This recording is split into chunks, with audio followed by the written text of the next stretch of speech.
بسم اللہ الرحمن الرحیم وصلی اللہ علی النبی الکریم رب اشرح لی صدری ویسر لی امری واحلل عقدۃ من لسانی یفقہوا قولی۔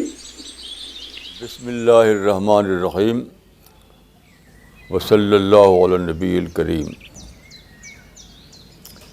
رب اشرح لی صدری ویسر لی امری واحلل عقدۃ من لسانی یفقہوا قولی۔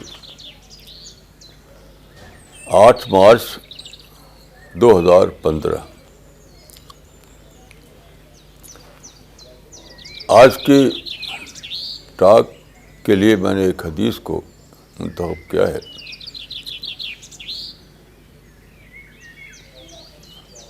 ایک صحابی ہیں جو اہل الصفہ میں سے ہیں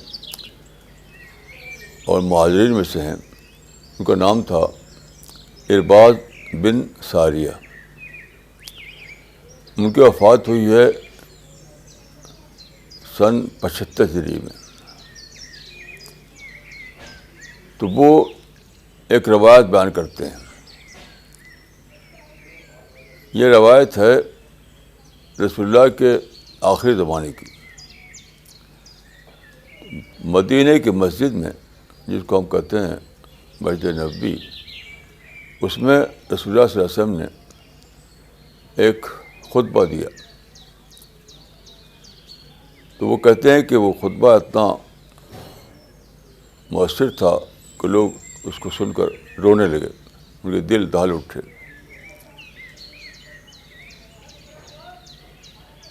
تو پھر آپ سے پوچھا ان لوگوں نے کہ یہ کہ آپ کی آخری خطبہ ہے، آخری نصیحت ہے،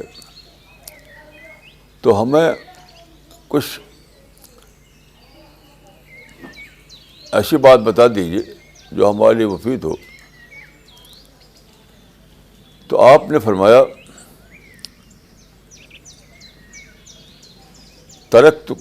قد ترکتکم علی البیضاء، قد ترکتکم علی البیضاء لیلہا کنہارہا۔ یہ حدیث سنن ابن ماجہ کی ہے، جو سیاستہ میں سے ایک کتاب ہے، اس کا نمبر ہے 43۔ اس حدیث کا ترجمہ یہ ہے کہ میں تم کو چھوڑا ہے، میں تم کو چھوڑ رہا ہوں بہت ہی بیضاء کے معنی ہوتے ہیں سفیدی، روشن۔ میں تم کو ایک روشن دین پر چھوڑ رہا ہوں، اس کی راتیں بھی دن کی طرح روشن ہیں۔ تو اس حدیث کو لے کر میں بہت دنوں سے سوچتا رہا ہوں کہ جب دین اتنا روشن ہے کہ اس کی راتیں بھی دن کی طرح روشن ہیں، اس کی تعلیمات اتنی واضح ہیں، تو پھر مسلمانوں میں بگاڑ کیوں آیا؟ خاص طور پر دیکھیے، لڑائی، مار، قتل، یہ پوری تاریخ میں مسلمان کرتے رہے۔ تو جب دین اتنا واضح تھا، واضح کا مطلب ہے کلیئرٹی، اتنی کلیئر طریقے سے باتیں کہی گئی تھیں قرآن و حدیث میں، تو پھر کیوں ایسا ہوا کہ لوگ لڑ رہے ہیں؟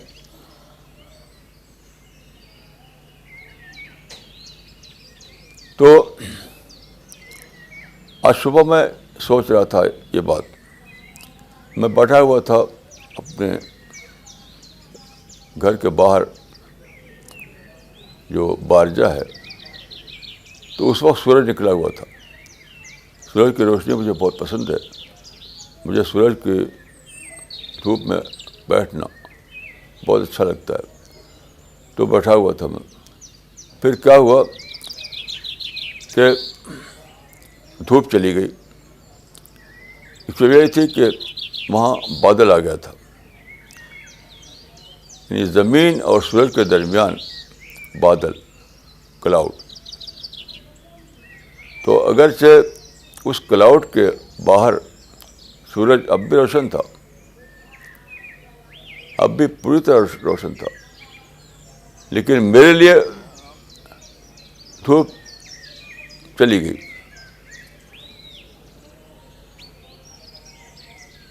تو پھر مجھے یاد آیا کہ ایک مرتبہ میں ہوائی جہاز میں سفر کر رہا تھا، تو ہمارا ہوائی جہاز اڑ رہا تھا تو بادلوں سے اوپر اڑ رہا تھا، کیونکہ جہاز اڑتا ہے تقریباً 35 کلومیٹر کی اونچائی پر، تو وہ بادلوں سے اوپر ہو جاتا ہے. تو وہاں میرے جہاز کے نیچے بادل تھے، لیکن اوپر خوب روشن تھا، سورج دکھائی دیتا تھا. تو اس کو دیکھ کر میری سمجھ میں آیا کہ اصل بات اس معاملے میں یہ ہے کہ دین اگرچہ روشن ہے، لیکن ہماری نسبت سے وہ کوئی کلاؤڈ ایسا ہو سکتا ہے جو ہمارے لیے اس کو غیر روشن بنا دے. یہ تمثیل ہے کہ سورج روشن ہوگا، فضا میں روشنی پھیلی ہوئی ہوگی اس کی ہر طرف، لیکن اگر آپ کے اور سورج کے بیچ میں بادل آ جائے تو وہ اس کی روشنی آپ تک نہیں پہنچے گی. تو جہاز میں نے دیکھا کہ سورج، جہاز اڑتے اڑتے بادلوں سے اوپر چلا گیا، تو پھر وہ کلاؤڈ کی زد سے باہر تھا، پھر ہر چیز روشن تھی. اس پر غور کرتے ہوئے میرے سمجھ میں آیا کہ اصل چیز یہ ہے کہ انسان کلاؤڈ میں جیتا ہے. کلاؤڈ دیکھیے مادی چیز ہے، انسان کے لیے میں کہوں گا کہ وہی چیز ہے آبسیشن. ہمارا کلاؤڈ آبسیشن ہے. فضا میں جو چیز کلاؤڈ ہے ہمارے لیے وہ آبسیشن ہے. تو لوگ طرح طرح کے آبسیشن جیتے ہیں. گھر سے شروع ہوتی ہے آدمی کی کنڈیشننگ. گھر میں، سوسائٹی میں، ماحول میں، ہر جگہ اس کو مختلف قسم کے ایکسپیرئنس ہوتے ہیں، طرح طرح کی باتیں سنتا ہے، اس میں اس کی کنڈیشننگ ہوتی رہتی ہے. یہ کنڈیشننگ کلاؤڈ کی طرح ہوتی ہے. اس کنڈیشننگ کی وجہ سے اس کے اندر ایک آبسیشن بن جاتا ہے. اس آبسیشن کی وجہ سے وہ بات کو صاف طور پر دیکھ نہیں پاتا. یہ سارا مسئلہ. تو انسان اگر چاہتا ہے کہ وہ گمراہ نہ ہو، اللہ کی کتاب، رسول کی سنت اس کی ہدایت بنی رہے، تو اس کو اپنے آپ کو کلاؤڈ سے باہر لانا ہوگا، یعنی آبسیشن سے باہر لانا ہوگا. اب دیکھیے آج کے اخبار میں بیک وقت 2 خبریں تھیں. ایک تھے کہ امریکہ میں ایک مسلمان پکڑا گیا ہے جو اوباما کو بم مارنے کی اسکیم بنائی ہوئی تھا. اوباما کو، اور اس نے کہا، پکڑا گیا تو اس نے اپنے بیان میں کہا کہ مجھے جتنے کافروں کو مجھے مارنا ہے، مجھے حکم ہے کہ کافروں کو مارو. اچھا، آج ہی دوسری خبر یہ ہے کہ بنگلہ دیش کی جو پرائم منسٹر ہیں شیخ حسینہ، وہ اپنے ایک پورا ان کا چلتا ہے ان لوگوں کا انٹوریج، اس کے ساتھ جا رہی تھی کسی پروگرام کے لیے، تو راستے میں بم پھٹا. ان کو مارنے کے لیے وہاں بم رکھ دیا گیا تھا. اگرچہ وہ بچ گئیں. تو اب دیکھیے کہ شیخ حسینہ تو مسلمان ہیں، یعنی اوباما اس کو اس لیے آپ مارنا چاہتے ہیں کہ وہ کافر ہے، تو شیخ حسینہ تو مسلمان ہے، اس کو کیوں مارنا چاہتے ہیں؟ یہ ڈیو ٹو سم آبسیشن. اب میں آپ کو اپنا ایک ذاتی تجربہ بتاتا ہوں. ایک شخص جو اسی قسم کے گروپ سے تعلق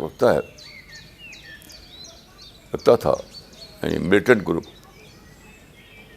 تو اس سے میں نے کہا کہ جو واقعات ہو رہے ہیں, آپ جانتے ہیں کہ پاکستان میں اور اکثر مسلم ملکوں میں جگہ جگہ مسلمان کو مارتا ہے, مسلمان کو مارتا ہے. ڈیلی نیوز ہے, یعنی پاکستان میں, عراق میں, افغانستان میں, جہاں دیکھیے مسجدوں میں بم پھٹتے ہیں. یعنی نماز کے لیے لوگ آتے ہیں, ان کو بم مار دیتے ہیں. قبرستان میں بم پھٹتے ہیں, آتے ہیں نماز جنازہ پڑھنے کے لیے, وہاں بم پھٹ جاتا ہے. تو وہ آدمی جو مجھ سے ملا تھا, میں نے اس سے کہا کہ آپ مسلمانوں کو کیوں مارتے ہیں؟ میں نے اس کو قرآن کی ایک آیت یاد دلائی کہ من قتل مؤمنا متعمدا فجزاؤہ جہنم. جو شخص کسی مسلمان کو, کسی مومن کو جان بوجھ کر مارے گا تو وہ جہنم میں جائے گا. تو میں نے کہا کہ آپ یہ رسک لے رہے ہیں کہ آپ کو جہنم میں جانا پڑے, کیوں ایسا کرتے ہیں آپ؟ تو اسے جواب دیا کہ وہ مسلمان کہاں ہیں, وہ تو کافروں سے ملے ہوئے ہیں, وہ کافر جیسے ہیں, اس لیے ہم ان کو مارتے ہیں. تو پھر میں نے اس سے بحث نہیں کی, ایک دوسری آیت پیش کی. میں نے کہا اچھا اگر یہ معاملہ ہے تو آپ دوسری آیت کو لیجیے. ایک اور آیت میں ہے کہ من قتل نفسا بغیر نفس و فساد فکانما قتل الناس جمیعا. یعنی ایک اور آیت میں انسان کے بارے میں ہے, مومن کے بارے میں نہیں. وہ انسان چاہے مومن ہو, کافر ہو, کچھ بھی ہو, کوئی بھی مذہب اس کا ہو, وہ ملحد ہو, مذہبی ہو. تو قرآن کی آیت کہتی ہے کہ اگر تم نے ایک انسان کو مارا, ایک انسان کو, تو تم نے گویا کہ سارے انسان کو مار ڈالا. تو میں نے کہا کہ دیکھیے اگر آپ ایک انسان کو مارتے ہیں تو دنیا میں 7 بلین سے زیادہ انسان ہیں, تو آپ کو گویا کہ 7 بلین انسانوں کو مارنے کا مجرم بن گیا. تو قیامت میں آپ کو اگر 7 بلین انسانوں کو مارنے کا مقدمہ چلا جائے تو کیا ہوگا؟ اب وہ چپ ہو گیا. اس کے بعد اس کے پاس کچھ کہنے کے لیے نہیں تھا. تو میں سوچا کہ کیا وجہ ہے؟ تو وجہ کیا ہے؟ آبسیشن. وہ بچپن سے سنتا رہا کہ اسلام دشمنوں سے گھرا ہوئے ہے, ساری دنیا اسلام کی دشمن بن گئی ہے. کل میں نے ایک آرٹیکل پڑھا ایک مسلم پروفیسر کا, ابھی کل کی بات ہے. اور مسلم پروفیسر کیا کہتے ہیں کہ ویسٹرن ورلڈ جو ہے وہ اسلام کو دشمن اس لیے بنا ہوا ہے کہ اسلام اس کو خطرہ نظر آتا ہے. پورا ویسٹرن ورلڈ کو انہوں نے کہتے ہیں کہ وہ اسلام دشمن بنا ہوا ہے, ان کو خطرہ نظر آتا ہے, اس لیے وہ کانسپریسی کرتا ہے, اسلام کے خلاف کانسپریسی کرتا ہے. اب یہ ان کا آبسیشن ہے. میں ویسٹرن ورلڈ میں بار بار گیا ہوں, مجھے تو کبھی وہاں دشمنی کوئی دکھائی نہیں پڑی. میں کتابیں پڑھتا ہوں, بے شمار کتابیں میں نے ویسٹرنرس کی پڑھی ہیں, کوئی اسلام دشمنی نظر نہیں آئی. یہ کیا آبسیشن؟ کسی خود ساختہ بات کو لے کر آپ نے آبسیشن بنا لیتا ہے, کسی ایک بات کو لے کر آبسیشن بنا لیتا ہے.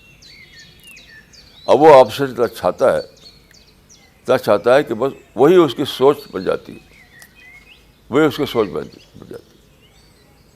تو آج کل چونکہ آدمی یہ کرتا ہے کہ اخبار پڑھتا ہے, جلسوں میں جاتا ہے, یہاں جاتا ہے, وہاں جاتا ہے, ہر جگہ اس کو چرچا سننا پڑتا ہے. کیا؟ اسلام کے خلاف سازش, اسلام کے خلاف دشمنی. تو اسی میں آبسیشن ہو جاتا ہے اس کو. آبسیشن بڑی عجیب و غریب چیز ہے. میں اپنا ایک قصہ بتاؤں آپ کو جب میں پڑھتا تھا مدرسے میں نوجوانی کی عمر میں، تو ہمارے وہاں پر ایک جو صدر مدرس تھے، وہ اس زمانے کی بات ہے جب برٹش رول تھا انڈیا میں، تب کی بات ہے یہ. تو وہ انگریزوں کے بہت خلاف تھے. وہ مولانا ابوالکلام آزاد وغیرہ کے بہت تعریف کرتے تھے. تو مجھے یاد ہے اب تک کہ مسجد میں تقریر کرتے ہوئے انہوں نے کہا تھا کہ انگریز ساری دنیا کا مکھن کھا گئے.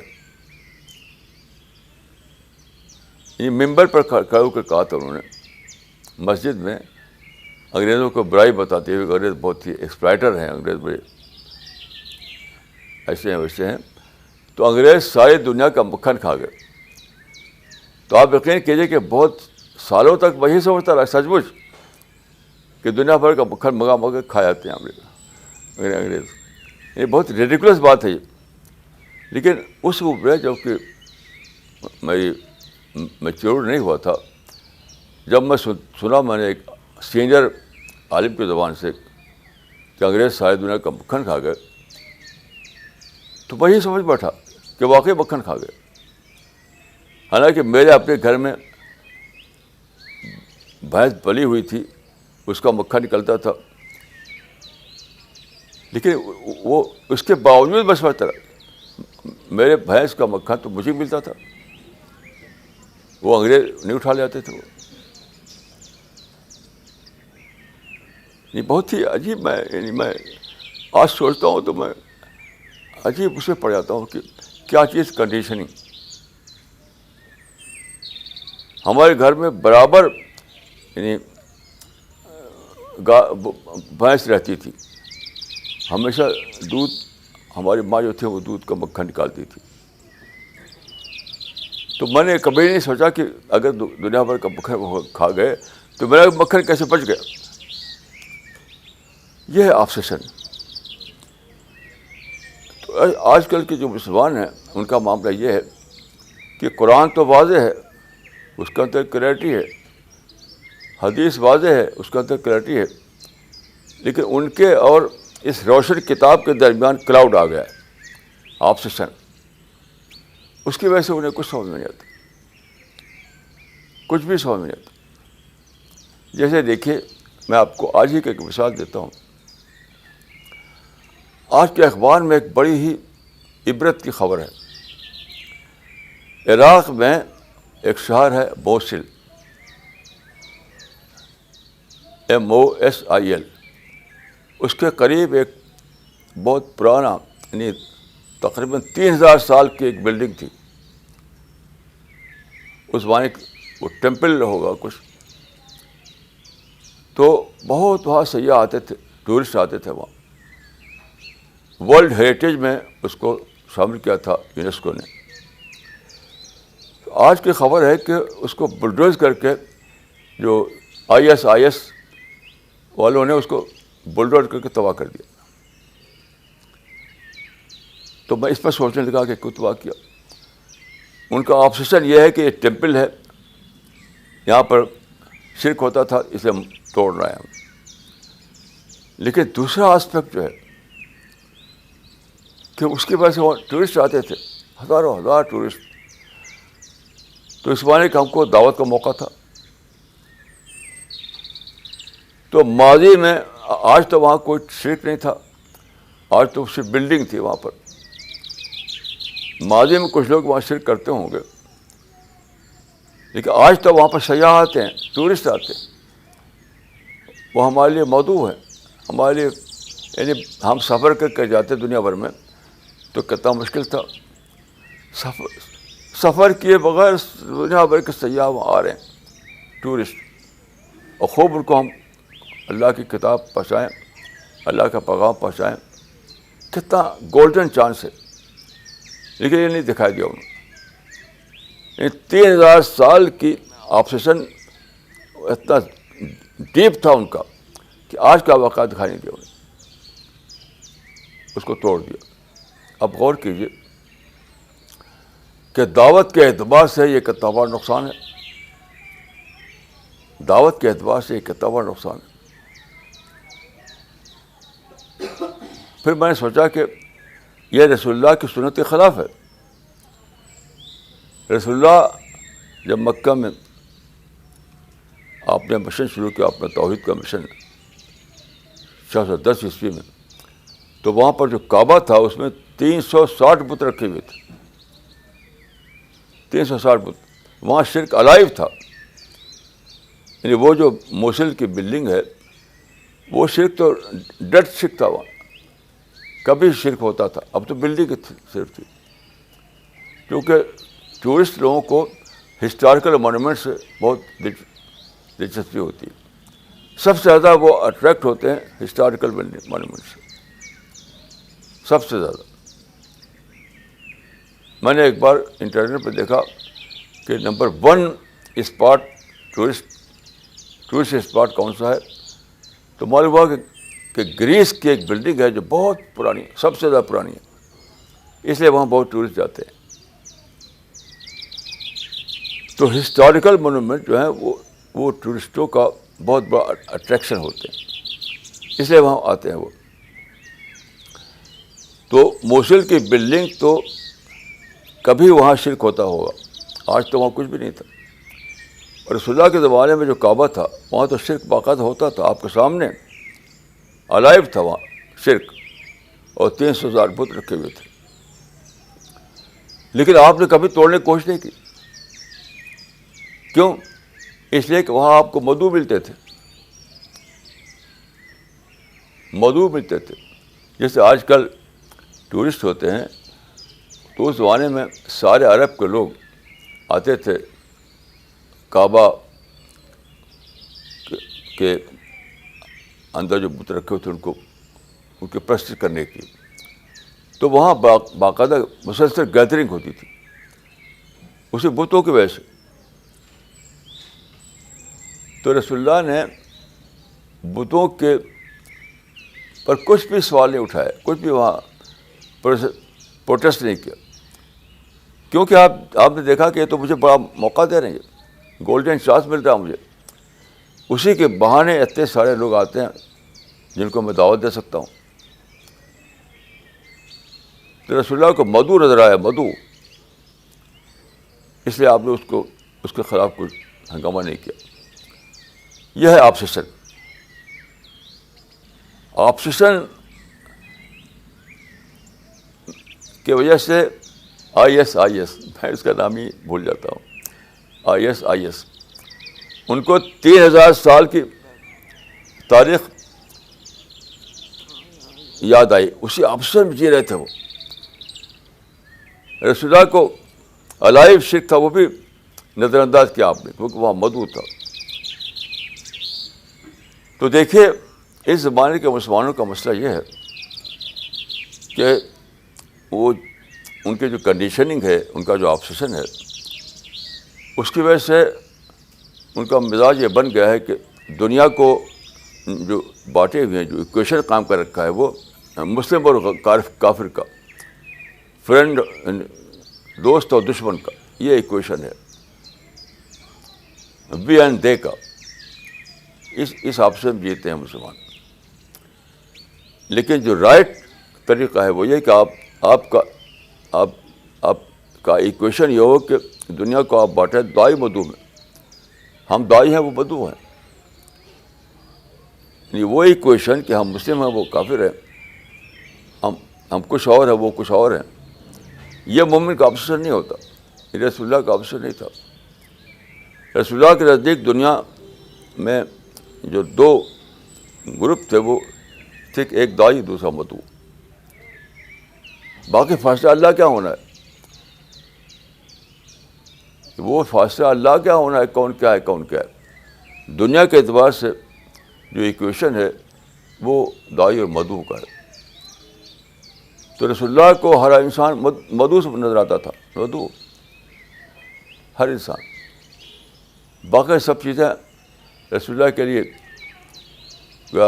کل عدم ہو گئی تھی. آج کا جو مسلمان ہے وہ اس کو بھول گیا ہے کہ یہاں پر ایکویشن دائی مدعو کا ہے. یعنی ہم دائی ہیں، دوسرے تمام لوگ مدعو ہیں. مسلمان اس کو بھول گیا. بس وہ سمجھتا ہے کہ ہم مسلم ہیں وہ کافر ہیں, یہ دوست ہے وہ دشمن ہے. یہ آبسیشن. تو مسلمانوں کا معاملہ اس زمانے میں یہ ہے کہ جس طرح سے میرے اور سورج کے درمیان کلاؤڈ آ گیا تو اس کی دھوپ مجھے نظر نہیں آئی, دھوپ رک گئی. ایسے ہی مسلمانوں کا معاملہ ہے کہ ایک آپشن جیتا ہے مسلمان. اس آپشن کی وجہ سے قرآن و حدیث کی باتیں اس کو سمجھ میں نہیں آتی. جو آپشن اس کا ہے وہی اس کو دکھائی دیتا ہے. جیسے میں نے اپنے بارے میں بتایا وہ حالت ہے. میں خود اپنے بارے میں ایک اور بات عرض کرتا ہوں کہ یعنی شروع زمانے میں, یعنی میرے نوجوانی یا جوانی کا زمانہ جو تھا, اس زمانے میں جس مدرسے میں پڑھا وہاں مسلمان کی بات, جس مسجد میں گیا وہاں مسلمان کی بات, خود میرے اپنے گھر میں مسلمان کی بات, تو میرے اندر مسلم اورینٹڈ تھنکنگ بنی. میرے گھر کے جو بڑے تھے مولانا اقبال احمد سہیل, ان کا انتقال 1955 میں ہوا, تو وہ شاعر بھی تھے. تو ان کا ایک شعر تھا, اے کاروان ملت اٹھ تو بھی گامزن ہو. یہ اقبال سہیل صاحب بالکل مسلم ذہن کے آدمی تھے. اے کاروان ملت اٹھ تو بھی گامزن ہو, ہر سمت سے صدائیں آتی ہیں ترقوں کی. اے کاروان ملت اٹھ تو بھی گامزن ہو, ہم سمت سے صدائیں آتی ہیں ترقوں کی. تو میرا ذہن یہ بنا. میں نے ایک کتاب بھی لکھی تھی, اس کا نام تھا کاروان ملت. بعد کو میں نے ایک کتاب لکھی انسانیت کی منزل. تو ملت لے کر سوچنا, ملت کے قافلے کو آگے بڑھانا, یہ میرا ذہن تھا. یعنی ملت اورینٹڈ تھنکنگ, مسلم اورینٹڈ تھنکنگ, یہ میری تھی. میرا اپنا یہ حال تھا. شروع میں جو کچھ میں نے لکھا سب مسلم اورینٹڈ ذہن کے ساتھ لکھا. پھر ایسا اس کی وجہ سے اس زمانے میں میرا اٹھنا بیٹھنا انٹریکشن سب ہوتا تھا مسلمانوں کے درمیان, گھر میں, سماج میں, مسجد میں, مدرسے میں جگہ مسلمان. تو مسلم اورینٹڈ تھنکنگ بنی. بعد کو اللہ تعالیٰ نے ایسے حالات پیدا کیے, مجھے سفر ہونے لگا بہت زیادہ سفر ہونے لگا. میرے سفر کا آغاز بہت ہی دلچسپ ہوا کہ ایک صاحب تھے, ان کا نام تھا عبدالرحیم بڈیڈوی, میوات کے تھے وہ, عبدالرحیم بڈیڈوی. تو وہ میرے پاس آئے, کہا کہ چلیے میں آپ کو اپنے علاقے میں لے چلتا ہوں. اس علاقے میں مسلمان بھی تھے, ہندو بھی تھے. تو اس وقت میرے پاس کوئی سواری نہیں تھی, ان کے پاس بھی کوئی سواری نہیں تھی. تو ایک بائسکل پر انہوں نے مجھے بٹھایا. وہ بائسکل پر سفر کرتے تھے. تو بائسکل پر بیٹھ کر میں نے سفر کیا. یہاں سے میرا آغاز ہوا سفر کا. بہت دنوں تک بائسکل پر سفر کرتا رہا, یہاں جانا وہاں جانا, یہاں جانا وہاں جانا. پھر بس میں سفر کیا, پھر ٹرین میں سفر کیا, پھر کار میں سفر کیا, پھر ہوائی جہاز سفر کیا. بہت زیادہ سفر میرے بھی, دنیا بھر کے سفر ہوئے. یعنی ہندوؤں میں, عیسائیوں میں, سکھوں میں, جینوں میں, یہودیوں میں, سب میں جانا ہوا. تو that was a global interaction. تب میرا ذہن بدلا دھیرے دھیرے. یعنی پہلے میرا ذہن تھا وہی کاروان ملت والا, بعد کو میرا ذہن جو میں نے کتاب لکھی انسانیت کی منزل. تو بہت ہی مشکل ہے آپسیشن کا ٹوٹنا, کنڈیشن کا ٹوٹنا. مجھے ایک واقعہ یاد آتا ہے, جب میں اس زمانے میں جب عبدالرحمان بریلوی کے ساتھ میں سفر کرتا تھا, تو میں بس میں سفر کر رہا تھا ہریانہ کے علاقے میں. تو ڈرائیور جو تھا وہ جاٹ تھا, اور میری سیٹ بالکل ڈرائیور کے پاس تھی. تو میری عادت تھی کہ میں کچھ لکھتا تھا سفر میں بھی. کچھ یادداشت، کچھ ڈائری، کچھ سفر نامہ. تو میں ڈرائیور کے بغل میں بیٹھا ہوا اس کے لیفٹ سائڈ میں کچھ لکھ رہا تھا. تو وہ جاٹ اپنی زبان میں کہتا، مولوی جی کیا شاعری لکھ رہے ہو؟ تو میں نے کہا نہیں شاعری نہیں، میں ایسے ہی کچھ لکھتا ہوں. تو اس نے کہا کہ میں نے پوچھا کہ آپ نے کیوں سمجھا کہ میں شاعری لکھ رہا ہوں؟ تو اس نے مجھے یاد ہے اب تک یہ کہا تھا، اپنے تو چانس پڑے ہیں. یہ لفظ تھا اس کا، اپنے تو چانس پڑے ہیں. تو اس نے کہا اس سے پہلے میں ملٹری میں تھا، تو ملٹری میں جو مسلمان ہوتے تھے وہ شاعری کیا کرتے تھے، وہ شاعری کیا کرتے تھے. اس طرح کے حالات بے شمار میں نے لکھے اپنے سفر نامہ میں. اس سے مجھے میرا دماغ جو ہے وہ اس کو ایک شاک لگتا تھا. سوچتا تھا کہ ایک جاٹ مجھے شاعر کو سمجھتا ہے، ایک جاٹ جو مجھے شاعر کو سمجھتا ہے. ایسے میں لکھنؤ میں تھا تو میں ایک بہت پڑھے لکھے ہندو تھے، ان سے ملا.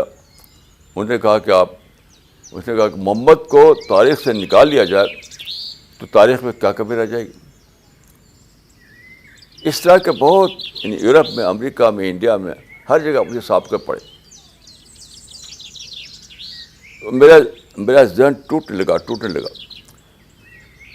بہت دنوں کے بعد ایسا ہوا کہ میرا مسلم اورینٹڈ مائنڈ جو تھا وہ ٹوٹ گیا اور انسان اورینٹڈ مائنڈ بنا. اس زمانے کے مسلمانوں کا سب سے بڑا مسئلہ یہ ہے کہ ان کا تو انسان اورینٹڈ تھنکنگ نہیں، انسان اورینٹڈ تھنکنگ نہیں، مسلم اورینٹڈ تھنکنگ ہے. اس وجہ سے اپنے سوا ہر ایک ان کو غیر دکھائی دیتا ہے. آپ جانتے ہیں کہ مسلمان بات کرے گا تو غیر قوم کہے گا، غیر قوم کے لوگ. میں ایک شہر میں گیا تو ایک صاحب کے ساتھ میں چل رہا تھا، تو میں نے پوچھا اس محلے میں کون لوگ رہتے ہیں؟ یہاں اس محلے میں غیر قوم کے لوگ رہتے ہیں، یعنی غیر مسلم. تو مجھے بہت عجیب ایک جھٹکا لگا کہ وہ غیر قوم کیوں ہیں؟ وہ بھی تو انسان ہے، وہ غیر قوم کیوں ہیں؟ اس طرح کے بے شمار واقعات سے جھٹکا لگتے میرا ذہن بدلا. پھر میں نے کتابیں پڑھی. ایک زمانے میں مجھے یہ شوق ہوا کہ میں ویسٹ کو جانوں.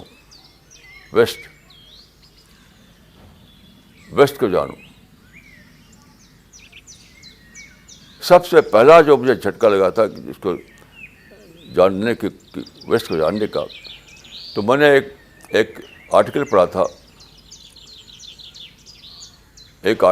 وہ اس کا ایک سینٹینس یہ تھا، وہ ایٹمک ایج کے بارے میں تھا. وہ تو اس کا یہ سینٹینس تھا کہ ہم ایک نئے دور کے کنارے کھڑے ہیں. مستقبل کے ہسٹورین اس کو ایٹمک ایج کہیں گے. یا دنیا میں کوئی مورخی نہ ہوگا جو انسانیت کی بربادی کی داستان قلم بند کر سکے. یہ بڑا عجیب میں نے پڑھا، جو بہت عجیب سینٹینس تھا. وہ ایک ترجمہ تھا انگریزی کی کسی مضمون کا، اردو میں پڑھا تھا میں نے، کسی انگریزی سے ترجمہ کسی نے کیا تھا. ہم ایک نئے عہد کے دروازے پہ کھڑے ہیں. یہ تھا الفاظ ترجمے میں. ہم ایک نئے عہد کے دروازے پہ کھڑے ہیں. مستقبل کے مورخ اس کو ایٹمی دور کہیں گے، یا آئندہ کوئی مورخ ہی نہ ہوگا یا انسانیت کی بربادی کی داستان قلم بند کر سکے. تو میں سوچا کہ ایٹمک عہد کیا ہے، ایٹمک ایج کیا ہے. اس طرح سے کتنے واقعات ہوئے تو مجھے ذہن کو شاک لگتا تھا. پھر سوچتا تھا.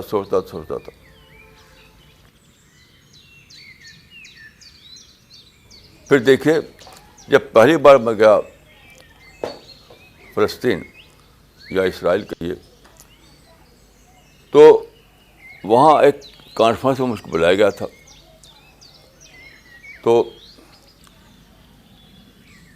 میں نے انویٹیشن کو ایکسیپٹ کر لیا, لیکن میں یہ سمجھتا تھا کہ مجھے وہاں زندہ واپس نہیں آؤں گا, کیونکہ جو میں نے مدرسے کی تعلیم کے زمانے سے اب تک جو کچھ سنا تھا, پڑھا تھا کہ وہاں پر یہودی دشمن ہے بالکل اسلام کے اور مسلمانوں کے.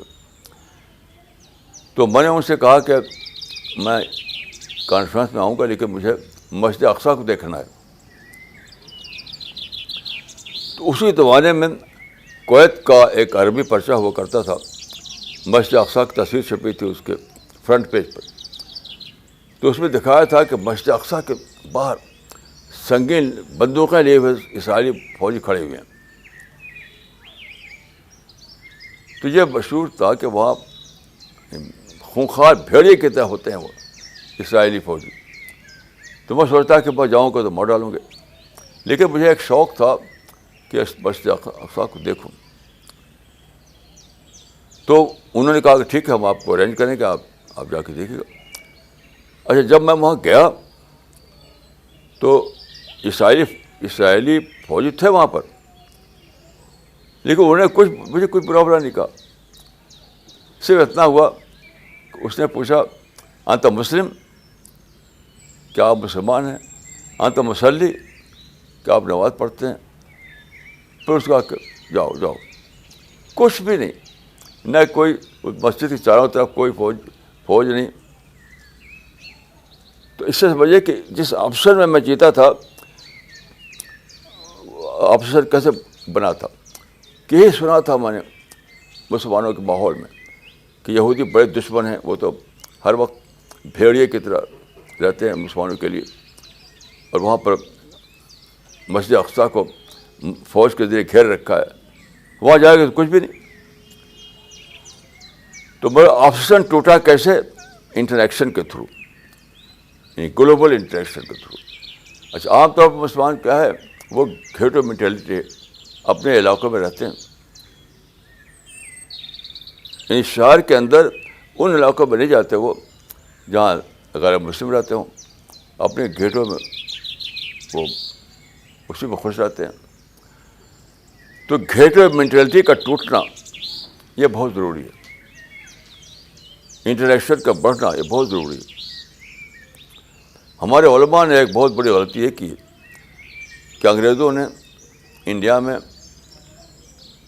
انگریزی اسکول کھولے. دیکھیے, ایک بات میں عرض کروں کہ پہلے زمانے میں انٹریکشن جو ہوتا تھا کھیتوں میں ہوتا تھا. ساری یعنی ایگریکلچر پر بیس کرتی تھی ساری اکانومی, بلکہ ساری زندگی. تو کھیتوں میں لوگ جاتے تھے, وہاں لوگوں سے آپس میں ملاقاتیں ہوتی تھیں, اس سے وہ سماج بنتا تھا وہاں کا. یہ نفرتیں نہیں ہوتی تھی. دیکھیے, نفرت کے نہ ہونا کے ضروری ہے کہ آپ کا انٹریکشن ہو دوسروں کے ساتھ, دوسروں کے ساتھ آپ انٹریکشن ہو. تو ہم رہتے تھے اپنے یو پی میں, وہاں کوئی نفرت نہیں تھی اس دور میں. میری زندگی کا ابتدائی حصہ گزرا ہے اسی دور میں, جبکہ سوائے کھیتی باڑی کے کوئی کام نہیں ہوتا تھا. تو زرعی دور تھا, اس میں کھیت جو تھا انٹریکشن کا ذریعہ تھا. اچھا, انگریزوں نے جو اسکول کھولے تو پلیس آف انٹریکشن بدل گیا, اب ایجوکیشن بن گیا. پہلے انٹریکشن ہوتا تھا کھیتوں میں, اب ہونے لگا اسکولوں میں. ہر مذہب کے لوگ, ہر قوم کے لوگ اسکولوں میں پڑھنے لگے, ان کے بچے. تو اگر مسلمانوں کو انہوں نے مسلمانوں کو روکا, علماء نے روکا, لیکن روکنے کی وجہ سے وہ گھیٹوں میں چلے گئے. اگر روکا نہ ہوتا, یہ کہتے یہ سب پڑھتے ہیں تم بھی پڑھو, ہندو پڑھ رہے ہیں, عیسائی پڑھ رہے ہیں, جینی پڑھ رہے ہیں, سردار پڑھ رہے ہیں, تم بھی پڑھو. تو گویا کہ وہ کھیت کا بدل بن جاتا اسکول. جو انٹریکشن ہوا کرتا تھا پہلے ایگریکلچرل فیلڈ میں, وہ ہونے لگتا ایجوکیشنل فیلڈ میں, اور پھر وہ کنٹینیو رہتا. وہ دوستی محبت تعلق وہ سب کنٹینیو رکھتا. لیکن اب کیا کیا انہوں نے علماء نے الگ مدرسے کھولے, الگ اسکول کھولے, اور مسلمانوں سے کہا کہ یہاں پڑھو, وہاں مت جاؤ. تو وہ گوا گھیٹو بنایا انہوں نے. یہ الگ تعلیمی نظام جو بنایا انہوں نے وہ گھیٹو تھا, گھیٹو. تو مسلمانوں کا انٹریکشن دوسروں سے ختم ہو گیا. اس سے گھیٹو مینٹلٹی ڈیولپ ہوئی. اب دھیرے دھیرے وی اینڈ دے کانسیپٹ آیا. وہ غیر قوم ہے, ہم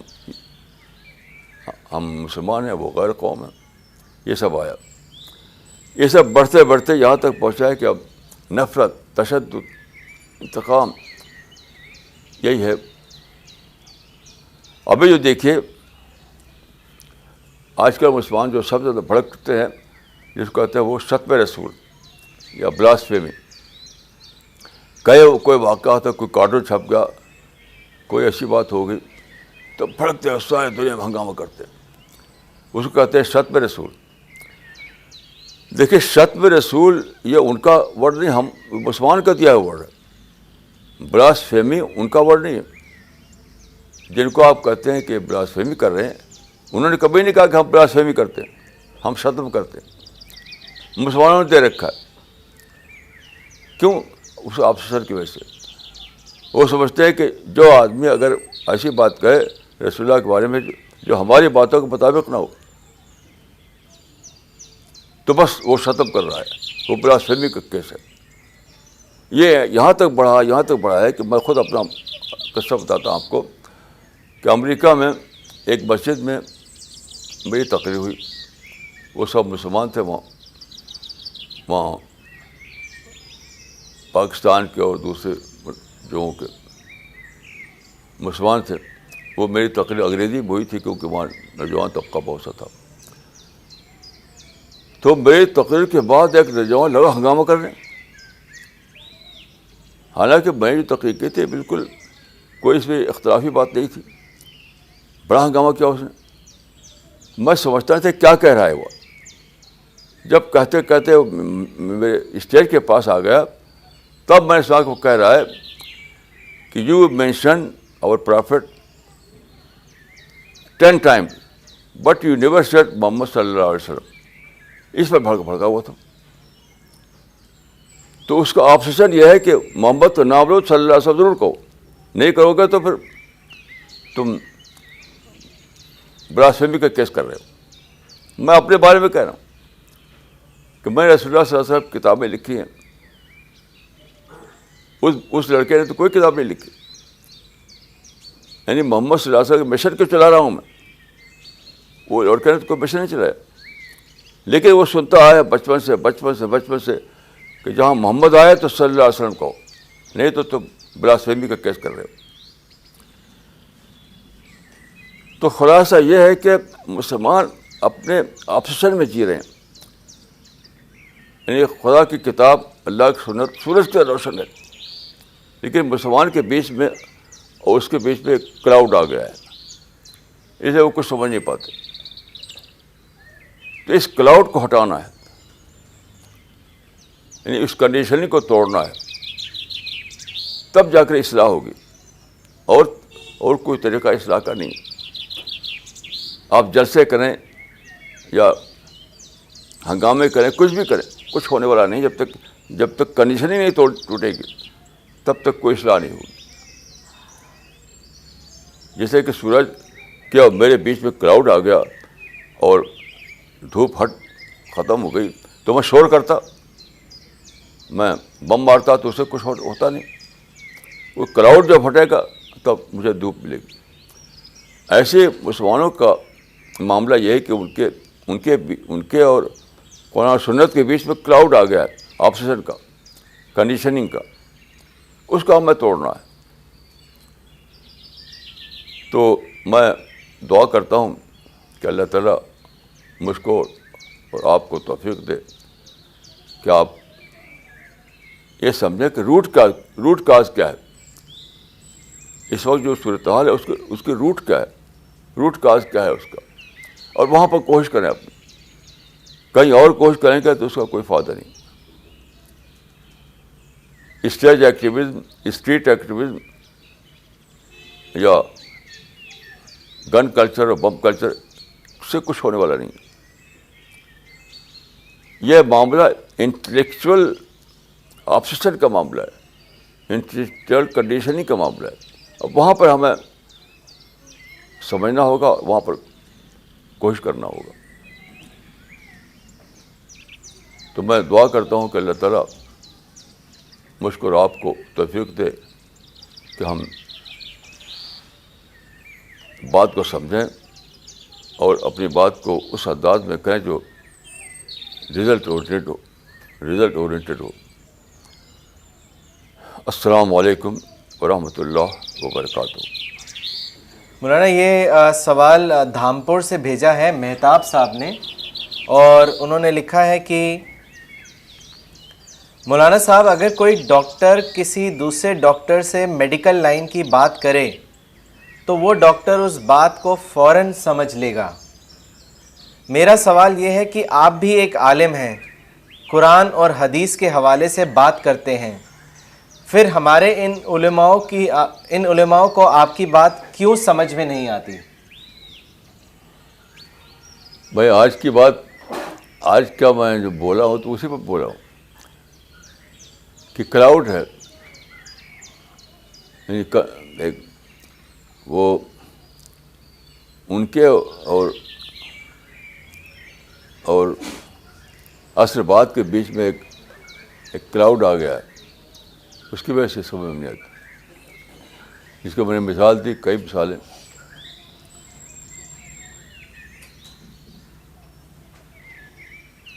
تو دیکھیے ہمارے مدارس کی ایک بات یہ ہے کہ ہر مدرسے کو کسی بڑے عالم نے بنایا ہے.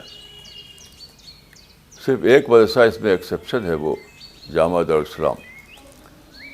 تو مدرسوں میں کیا ہے کہ وہ جو بانی ہے انہیں کو سب کچھ سمجھا آتا ہے، سب کچھ. تو مدرسوں کے بارے میں میرا تجربہ یہ ہے کہ مدرسے کے پڑھے ہوئے لوگوں کے اور اصل دین کے بیچ میں وہ عالم حائل ہے. کہ ہمارے حضرت کہانی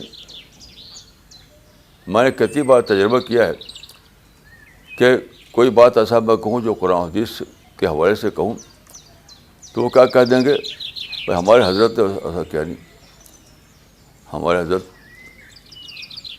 کیا آپ سے کم جانتے تھے ہمارے حضرت. یہ ان کا آبسیشن ہوتا ہے، یہ ان کا آبسیشن ہوتا ہے. میں نے بار بار تجربہ کیا کہ مدرسے کے لوگ جو ہیں وہ ان کے جو اپنے اکابر کہتے ہیں ان کو، وہ ان کے جو اکابر کے آبسیشن میں جیتے ہیں، بکس. تو جب میں ان سے بات کرتا ہوں اور قرآن حدیث سناتا ہوں تو کیا کہہ دیتے ہیں، کیا قرآن حدیث ان کو نہیں معلوم تھا؟ ہمارے قابل نہیں جانتے تھے قرآن حدیث کو، آپ ہی جانتے ہیں.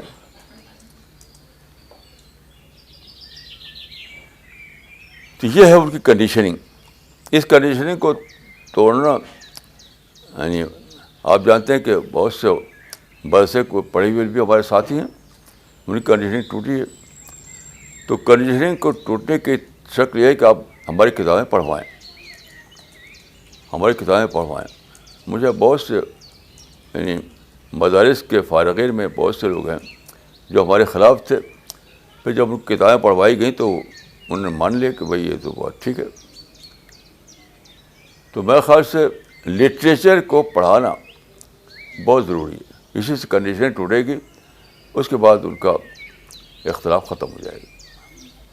مولانا اگلا سوال دلی سے آیا ہے مولانا فرحاد عمری کا، اور انہوں نے لکھا ہے it seems that a lot of fighters of ISIS are converted Muslims.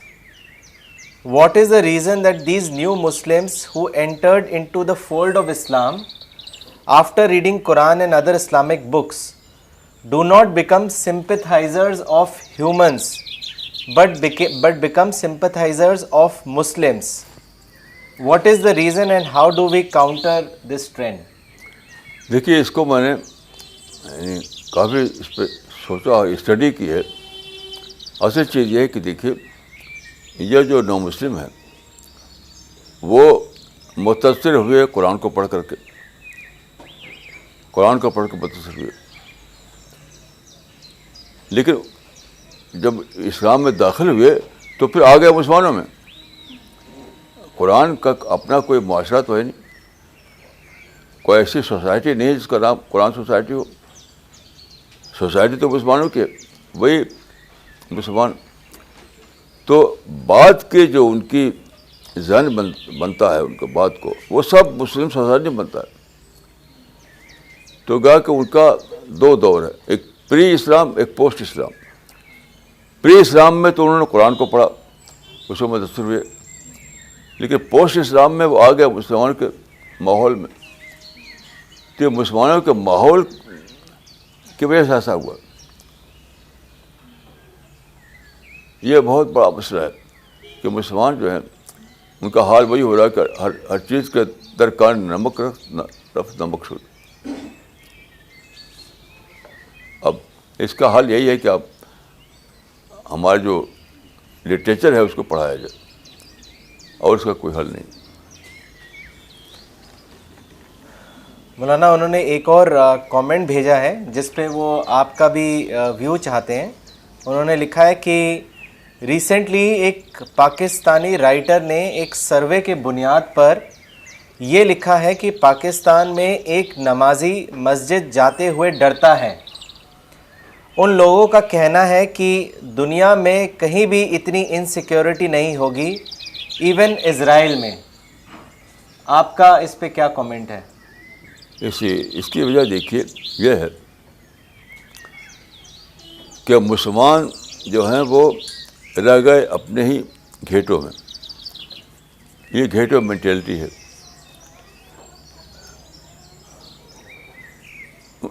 یہودیوں کا معاملہ یہ ہوا کہ وہ ڈائسپورا میں چلے گئے، یورپ امریکہ میں. ماڈرن ایجوکیشن لیا انہوں نے، اس سے ان کا وہ یہ پہلے یہودی ویسے ہی تھے، ان کا ذہن بدل گیا. تو میں کہتا ہوں کہ مسلمانوں میں اگر روکا نہ ہوتا انہوں نے، یعنی ماڈرن ایجوکیشن سے ہمارے علماء نے، تو آج مسلمان قوم میں بہت درست اصلاح ہو چکی ہوتی. علماء نے ماڈرن ایجوکیشن سے مسلمانوں کو روک کر کے بہت بڑا ظلم کیا مسلمانوں کے اوپر. اور یہودی قوم چونکہ وہ چلی گئی ڈائسپورا کے بعد یورپ امریکہ میں، تو اپنے آپ ان کی ڈی کنڈیشننگ ہو گئی. ماڈرن ایجوکیشن مسلمانوں کی ڈی کنڈیشن کرنے والا تھا، لیکن اس سے علماء نے روکا ان کو. یہ ہے، اس لباس یہ فرق ہے. مولانا اگلا سوال پروفیسر فریدہ خانم نے بھیجا ہے دلی سے، اور انہوں نے لکھا ہے: مولانا you face several situations in life and underwent interactions of different kinds, but in the case of a common man how should he first identify his obsession and what should he do to come out of it? بھائی وہ دیکھیے قرآن میں اس کا جواب موجود ہے کہ فلولا نفر من کل فرقۃ طائفۃ لیتفقہوا فی الدین. قرآن میں یہ ہے آیت ہے کہ سارے لوگ نہیں آ سکتے تھے، تو کچھ تو لوگ آتے، یعنی مسجد نبوی میں رسول اللہ سے دین سنتے سیکھتے. تو میرا جیسا انٹریکشن سب کا نہیں ہو سکتا تھا، لیکن میرا ہوا تو مجھ سے سیکھو، میری کتابیں پڑھو. یعنی سب لوگوں کے ساتھ یہ ہوا نہیں گزر سکتے کہ وہ یورپ جائیں، امریکہ جائیں، یہاں جائیں، وہاں جائیں. تو جو ایک ساتھ گیا اس سے سیکھو. یہ قرآن میں تعلیم دی گئی.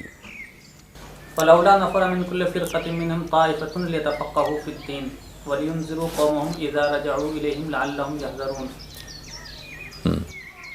کہ سب لوگ نہیں آ سکتے تو کچھ لوگ آتے. تو مطلب یہ ایک اسلوب ہے کہ ہمیشہ ہی ایسا ہوگا کہ سب پر وہ ایکسپیرئنس نہیں گزرے گا، کچھ پہ گزرے گا. تو کچھ جو ہیں جو اس سے سیکھیں، ان سے سب کو نصیحت لینا چاہیے.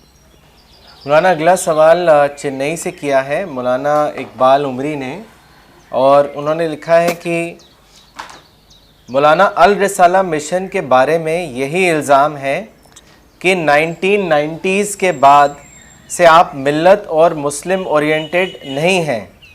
اگر آپ کو پڑھنا ہے تو 90s کی کتابوں کو 1990s کی کتابوں سے 1990 سے پہلے کی کتابوں کو پڑھنا چاہیے. مولانا انسان اورینٹڈ ہونا اتنا مشکل کیوں ہے؟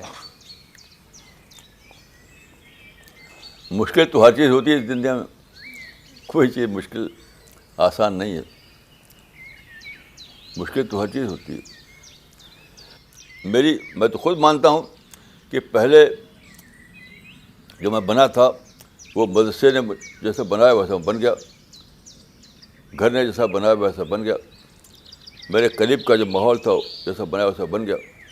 پھر میں نے خود اپنے آپ کو ڈسکور کیا، قرآن کو ڈسکور کیا، تو میں ویسا بنا جیسا کہ قرآن و حدیث کے مطابق مجھے بننا چاہیے. یہ تو میں خود مانتا ہوں. مولانا اگلا سوال دلی سے کیا ہے مس سعدیہ خان نے، اور انہوں نے آپ سے پوچھا ہے کہ what is the definition of obsession? دیکھیے آبسیشن جو ہے وہ رزلٹ ہے کنڈیشننگ کا، اور کنڈیشننگ جو ہے وہ رزلٹ ہے انوائرمنٹ کا. ہر آدمی کسی انوائرمنٹ میں رہتا ہے، اس سے اس کی کنڈیشننگ ہوتی رہتی ہے. وہ کنڈیشن بڑھتی ہے تو وہ آبسیشن بن جاتا ہے. مجھے اپنی زندگی کو سوچتا رہتا ہوں تو بار بار سوچتا ہوں کہ میں فلاں بات جو میرے اندر تھی وہ اس لیے تھی کہ ماحول سے انوائرمنٹ سے مجھے ملا تھا وہ، تو وہی میں اسی طرح سوچتا تھا. تو وہ انوائرمنٹل کنڈیشننگ پہلے آتی ہے، پھر آبسیشن بنتا ہے، پھر آبسیشن جتنا ڈیپ ہوتے آتا ہے اتنا ہی پھر وہ آدمی کو سچائی دکھانی پڑتی ہے. مولانا ان کا ایک اور سوال ہے، وہ آپ سے یہ بھی جاننا چاہتی ہیں کہ علماء fear that global interaction and modern education will make Muslims secular. What is your opinion on this? یہ فیئر دیکھیے، قرآن حدیث کو آپ پڑھیے تو فیئر کے بنیاد پر کوئی بات آپ نہیں پائیں گے. فیئر تو ہر وقت ہے. آپ ماڈرن ایجوکیشن مل نہ جائے تب بھی آپ دنیا میں ہیں، تو فیئر تو ہر وقت ہے. تو فیئر کوئی یعنی ایکسکیوز نہیں ہے. وہ جو کہا کرتا ہوں کہ if you good excuse don't use it, یہ اسلام کی اسکیم ہے، اسلام کی تعلیم ہے. مولانا اگلا سوال دلی سے کیا ہے ڈاکٹر مسلمہ صدیقی نے، اور انہوں نے لکھا ہے کہ our problem is that we are not aware of our obsessions. We think that it is a reality and not an obsession. How to overcome this problem? اس سے سوچنا اور کچھ نہیں. آپ دیکھیے ہسبینڈ وائف کے بیچ میں لڑائی جھگڑا کیوں ہوتا ہے؟ وہ بھی آبسیشن کیوں ہوتا ہے؟ یعنی ہوتا یہ ہے کہ وہ دونوں پری میرج پیریڈ میں بلڈ ریلیشن پہ جیتے ہیں. پوسٹ میرج پیریڈ میں ان کو نان بلڈ ریلیشن پہ جینا پڑتا ہے. تو پچھلا آبسیشن جو ہے وہ اس کی وجہ سے وہ چاہتے ہیں کہ جس سے میرا بلڈ کا تعلق تھا ویسے یہاں بھی ہو. دونوں چاہتے ہیں، یعنی جن لوگوں سے ان کا بلڈ کا تعلق تھا وہ اس سے جس طریقے سے پیار محبت کرتے تھے ویسے یہاں بھی ہو. وہ پاسبل نہیں ہے. نان بلڈ ریلیشن شپ میں وہ پاسبل نہیں ہے جو بلڈ ریلیشن شپ میں ہوتا ہے. تو سارے جھگڑے اسی لیے ہوتے ہیں، سارے جھگڑے.